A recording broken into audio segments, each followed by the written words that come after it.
And for you, Kirti, we are looking forward to your presentation. Thank you. My presentation is going to take a very macro level view of what is happening in the demand for translation and linking that demand, the huge growth in demand, to how it's going to affect, if I can get this to work. Are you seeing the second slide, the pandemic impact? Yes, we do see the second slide. Okay, so what has happened in the last few years is that the COVID pandemic has created and accelerated the need for enterprises to be digitally present. It has become much more important to have, if you're forced not to have physical interactions with your customers, companies have to become much more digital and make a lot of the business information sharing and communications much more digitally present. And so the impact of this is that companies have needed to focus much more on this digital presence, which goes way beyond what we understand from a website. It's much broader, much deeper than that. And a way to measure success with digital presence is something called CX, or customer experience. And this is a broader kind of effort than localization focuses on, because localization is normally a one-way communication from an enterprise to a customer. Critical information, they need to make a decision. But CX is about listening, is about communicating in real time, is about collaboration, and is about understanding. So it's a much more active, and it begins at multiple levels. This is a chart from McKinsey that has been monitoring how, even in the business to business scenario, that e-commerce, or the online marketplace, has become much more important than in-person sales. So there's evidence, not just from McKinsey, but Forrester and others who study these markets, that the online presence is now critically more important than anything else that people do to generate business, that big global companies use to generate business. And if you look at what the journey is, when you become a customer with a company, the process by which you make the decision, is you first become aware of the company, you consider different bits of information, you look at internal information from the company itself, and you also look at external information, reviews or experts who write blogs about, the product capabilities. And then you move towards purchase, and then there is a post-purchase experience that also becomes part of the overall thing. And this whole journey is what is called the customer journey. And it involves lots of internal data and external data. And again, studies show that even for the average business to business customer relationship, the number of digital interactions have increased from 15 to 25 just in the last 2-3 years. And this customer experience is very important because it is what defines the premium that a company can bear, a company can charge to their customers. If you have good customer experience, you can charge higher prices. And customers who have good customer experience are much more loyal, so they're likely to buy more things. And there's financial market studies also done that show that customer experience leaders grow revenue faster than those who have poor customer experience. And the cost of poor customer experience is very, very high. So even if you've been giving a good customer experience to your customers, if you have a bad experience along the way, 1 in 3 customers will walk away from a brand after they have a negative experience. So it has become, CX is now in the discussion of all executive ranks all over the place. So this is, at the executive level, nobody talks about localization. They're all talking about customer experience. It's sort of related, but not quite. It's a much bigger, broader view of the world. And so what do you need to have an expanded digital presence? It means you have to provide much more information. Information all the way from, how customers finds out about you, search optimization, to the initial landing pages, to how they start evaluating your product, all the way through, the purchase process. If there's a problem with the product, how quickly do you resolve it? What kind of information do you make available?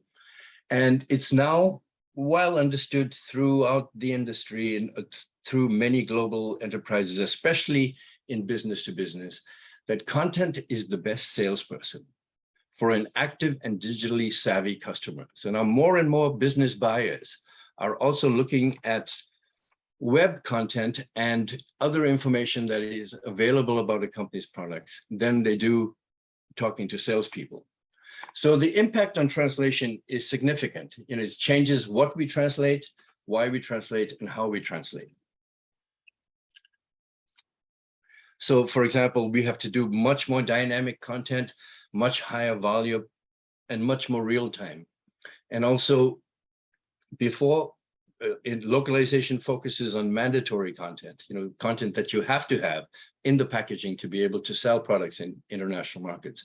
But now it's much more about increasing your communications, understanding and sharing more knowledge. And because of the sheer volumes we're talking about, you have to have much more automation. And automation, not just, it doesn't just mean machine translation. It means much more integration between the human and the machine processes. There, you have to scale from millions of words a month to billions of words a month. There are customers that are doing this today. And the bottom line is going to be how, did it improve the customer's digital experience? Because there's great value in that. So what we see today in global enterprise use of translation to drive their international business is that there's much broader acceptance of MT output, extensively used in customer support, customer service, and even communications with customers through email and even chat. There are continuing improvements in the MT technology's ability to adapt to the specific and unique needs of the customer and the global enterprise. And there's a decreasing relevance of what has been the historical localization technology stack. Also, we see much more greater use of unedited raw MT to listen, to share, and to understand. Translated, we work with Airbnb that translates billions of words a month, on average 5 to 10, into 64 languages. 98% of that does not ever go through a human being. It's completely highly optimized machine translation. So you now have the need for a much broader enterprise language platform that is much more closely linked to IT and is not so much about localization. So if you look at localization as it has been, it has focused on relatively low volume content where there is a lot of focus on project management, relatively static content, and linguistic quality assurance. So it's a high human touch approach. The kinds of tools you use there are CAT tools, TM, TMS systems, terminology management, and linguistic quality assurance. So this is, and even when you do use MT, it's very, very focused on post-editing. As the need for translation grows through the organization, the need for the process changes also have to happen together. You need much more customer support content, which is dynamic. Every day there's new stuff. There's groups across the globe sharing information, building new products. There's much more social media analysis. Customers are telling you what they like and they don't like all the time. If you don't understand that, they will walk away. The modern customer, the digitally savvy customer is much less loyal than they used to be. It's really critical to have emails, chat, all kinds of internal information sharing in a much greater scale. And so what we find is that you're moving from millions to billions of words a year. And you can see that the customer experience driven dynamic content has to have a major role for machine translation. And the large volumes that you need to be successful in delivering a global customer experience means you have to have really good solutions for how you handle machine translation. So if you look historically again at how machine translation has been viewed by LSPs, you see that there's a very, very heavy focus on post-editing workflows. There is a lot of analysis on selecting the best empty based on some kind of score or some kind of metric that is assumed to give you, the right kind of selection criteria. There's a lot of dependence on TMS systems to manage, varying kinds of workflows, and the primary focus is on small gains in productivity, so doing it faster and cheaper.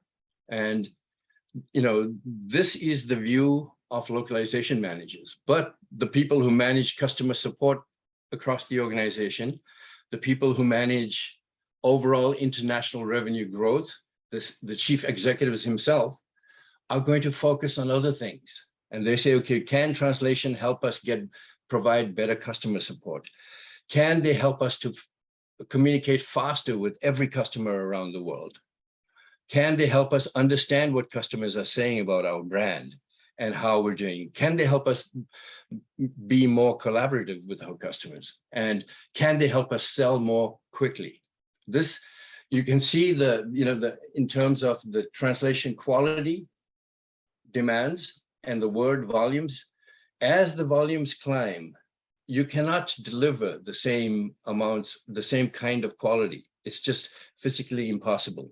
And again, I take this Airbnb use case into consideration, where billions of source words every month into 64 languages. There is no possibility of full post-edit there ever. And this continues to grow. There's, the kinds of things that they're doing continues to increase. So what needs to happen, I believe, is that the optimal translation production mode has to vary with the use case. Localization is going to stay in business. There will always be a need for it. And that's where you have the high human touch. And so if you look in this chart, on the top left-hand corner, traditional localization, which focus on linguistic quality, as the translate, edit, proof process, so multiple human touches, continues to be there, but it will be for a small amount of content in the overall picture of what the global enterprise will do. There is a much bigger need now for a very responsive, and I stress the word responsive, not a generic static empty, not just going to Google and translating something and then throwing it at your customer, because we already know, we have evidence that that doesn't work. You need to have empty systems that improve continuously on a daily basis, even on an hourly basis. They have to have a very close collaboration with the human feedback. And so this is, and the need for translation now can range from fully human to fully empty. And anywhere along the way, there's some things that need more human, there's some things that need that raw empty can work. So when we look at the options, the slider that, of being fully human or fully empty is moved to the left or right based on the content type, based on the content volume, and based on the deliverable translation quality. If you have to have completely linguistically perfect translation quality, you're going to have to be way on the human scale, way to the left. But if you are translating hundreds of millions of words every month of customers talking about your products or sharing user reviews of the experience of how your products work, you have to be much more on the empty side. And the ability to seamlessly and very tightly move across the spectrum is going to be a very key skill that will be needed in the, in the future. And so you see that if we look at the the human machine mix, there will still be a huge need for localization where 90% of it is going to have a very high human touch on the top left-hand corner there. But there's going to be an increasing amount of volume, all related to CX, all related to stuff that chief executives and top revenue officers and top customer support officers care about, that needs to have this continuous improvement empty system in the heart of it. And this is a major shift that is coming to the market. So if we just take a look at any multilingual e-commerce web page, you can see that the content on that page can vary in terms of how the translation production is done. So for product titles, which define how people find your product, you need much more of a human touch, because if they can't find your product, you're not going to be able to sell it to them. And also, product titles tend to not do so well in machine translation, because neural machine translation tends to prefer sentences. And so anything related to findability of your product, you need to have a human plus machine mix. And this does not mean that you post edit the stuff that has the highest value. You post edit the stuff that sells the most, and you post edit the stuff that you feel is the most complex, so that you can build markets with that. And so you have to make judgments, because again, the volumes are too high. Like the largest user of MT in the world today is Alibaba. They are translating trillions of words a month. So that's the scale this can happen. Now, when we look at global user reviews and buyer-seller communications, that can become much more machine translation centric, because it doesn't have to be perfect. It needs to be understandable. It needs to be fast, and it needs to be easy to do. So there's a very machine translation centric thing. But again, it's optimized machine translation. It's not just raw generic Google MT. It is tuned into the critical phrases and terminology that are used in your products. And then again, for high human input, anything related to legal liability, to translation, translation financial implications, you want to make sure that there's lots of human involvement there. So it's a collaboration between machine and human. And I think we need to understand that translation production models that make sense for millions of words a month or year don't make sense when billions of words are needed. And the interest in customer experience is driving many global enterprises to the billions of words a year, at least, if not a month. And so we're seeing much more fast flowing information, much more use of raw MT. The TMS systems is often unnecessary because it doesn't really add any value if you don't have any kind of special inputs and special human inputs into the data as it flows through from creation to customer visibility. It's better to have it flow fast through the IT systems themselves. And if you look at what the customer is going through, this is the reality for the customers in terms of how do we gather our customer experience data. They're getting data from call centers, from the web, from emails, from mobile text messages, from search, from social media, and from other, specific marketing campaign related things. And it's coming in many different ways. And there's more and more of an interest in the CX community to create something called a customer data platform. And this is an example of one company who presents this thing that will pull all the data, internal and external, and will bring it together so that then you can decide how you want to, what you want to do with it. And Language translation is just one of the value-add steps in this process. So this means heavy interaction with the IT people. So what happens with translation in the age of CX? It's pervasive, it's everywhere. It can vary in quality. It doesn't always have to be perfect. It doesn't need, everything does not need to be post-edited. Much more real time, because if you can't respond quickly, you lose the game, the day's over.